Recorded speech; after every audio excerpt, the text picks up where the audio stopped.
Hey guys, how's it going? It's Mr. Underwood here. I just wanted to go over a little bit with you with ratios and rates and unit rates with you, just to make sure that you're doing all right with that. Prepare to do the homework for this evening. So, this right here, you have these notes already in your spiral. I just wanted to go over a few of the highlights. So, first of all, if you haven't done so already, I want you to follow along with me and highlight some of this information. So it says a ratio here is a multiplicative comparison of two quantities expressed with the same units.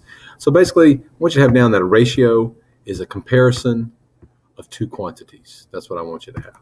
So you can show that with a model. In this case right here that you look over here on the right, we have the 4 blues to 1 red. So if I wanted to, I could just write the 4. Now I'm doing this with my mouse, so it may not be the best. We have 4 blues to 1 red block. There are 3 different ways actually how to write a ratio, and I'll show you those in just a moment. This right here is another model that just shows that there are 3 stars to 1 moon. There's a couple of different ways that you could write this. I could write it as stars to moon, moon to stars. I could do stars to all the objects, so that would be a 3 to 4 ratio. It just depends on what the question's asking. So write the ratio of star beads to moon beads, so we obviously have 3. And it says if the bracelet has 2 moon beads, how many stars would there be? Well, we want to keep the ratio the same. So right now it's a 3, and I'm just going to write 3s for 3 stars to 1 moon.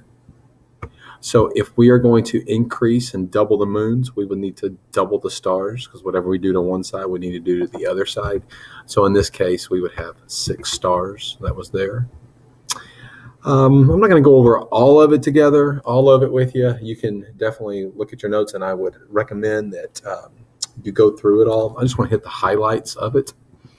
So this side here, this talks about that there are some different ways that you can write a ratio. Well, one of the ways right here is using 5 and then with the word 2. So 5 to 3, we can write it with a colon. 5:3, or we can write it in what looks like a fraction form, but it may not be a fraction, because we know a fraction is a part of a whole. So sometimes it might not actually be a part of a whole. It's in the form of a fraction, but it's not actually a fraction. Also, do me a favor and highlight, if you would, right here where it says that ratios can be written to compare a part to a part to a whole, or the whole to a part. So in this case right here, if I want to do part to part, I would do 5 to 3. I could also do part to whole. So I could, for example, do that I got 5 dogs. Like I said, I'm trying to do this on the keyboard. It's not that great. I can do 5 dogs. I'll do a colon. I'll do this format here. And I could say 8 animals. So 8 animal. And I'm not going to be able to fit it. Oh, that's terrible. Oh, that's really bad. I gotta have a hyphen there, I guess. But anyway, 5 dogs to 8 animals. Or I could do the whole to a part. So I could flip it and I could say 8 animals to 3 cats if I wanted, or 8 animals to 5 dogs. So make sure you have that highlighted. Here's just some other examples that illustrate that. Right here on your turn, write each ratio in 3 different ways. So we're gonna do bagel chips to peanuts. So party mix, we got makes 8 cups. We got 4 cups of pretzels, 2 cups of bagel chips, a cup of cheese crackers, and a cup of peanuts. So bagel chips is 2 peanuts, which is 1. So that's a 2 to 1 ratio. So if you want to write 2 cups to 1 cup, that's fine, but it's a 2 to 1 ratio. And then you can write that in the other ways. You could have it 2 with the word 2, 1, or you could have it as 2 over 1 if you wanted. So total party mix, that would be 8 to pretzels, which is 4. So that would be an 8 to 4 ratio, which can simplify to 2 to 1. And then you can write that also the 3 different ways.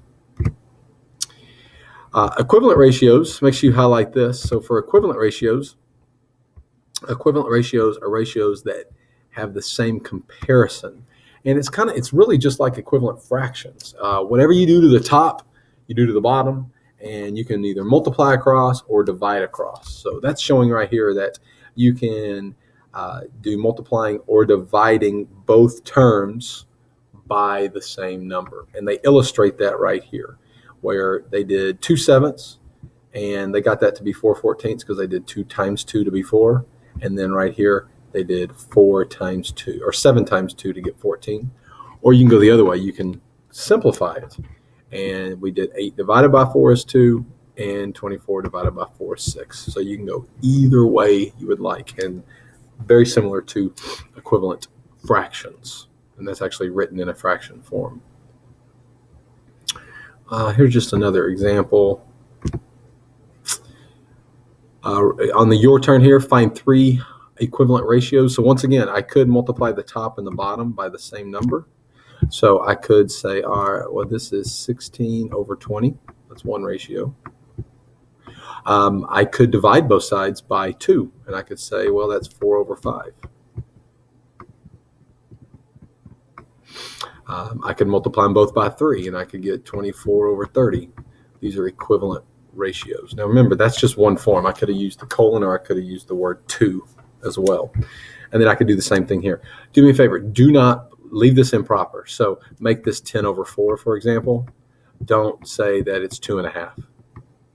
Keep it in this format. Here's some other guided practice ones that you could go through. And then what I'd like for you to do for this evening is the homework. I would like for you to do 10 through 16. So it looks like it is just this page, 10 through 16 on 7.1 independent practice. I hope that helps.